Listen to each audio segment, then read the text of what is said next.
ကိုလုံး okay ကင်မရာ9လုံးဗီဒီယိုကွေးထုံးပါမိပါများကျွန်တော်တို့တော့အလကားလူရှင်တော်တွေလားမသိ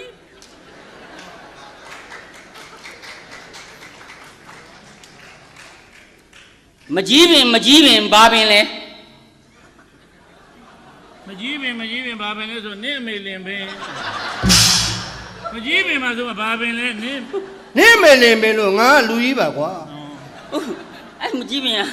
အရွက်ပဲနေရရှိတယ်မကြီးပင်အရွက်ပဲနေရရှိမကြီးပင်တပင်မှာရွက်တွေအများကြီးဘယ်လို့ကြီးလို့ရမှာလို့မှတ်တယ်မကြီးပေါက်စရွက်နှစ်ခေါ်ရတယ်နှစ်ရွက်တည်းရှိတယ်နောက်မှတဖြည်းဖြည်းများလာတာ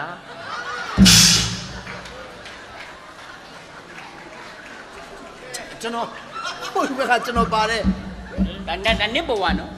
မင်းဘဝအဲ့ဒါလောက်ချက်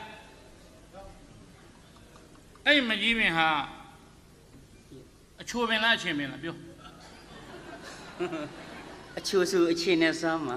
အချင်းဆိုရင်အချိုနဲ့စားမှာချိုးချင်းမင်း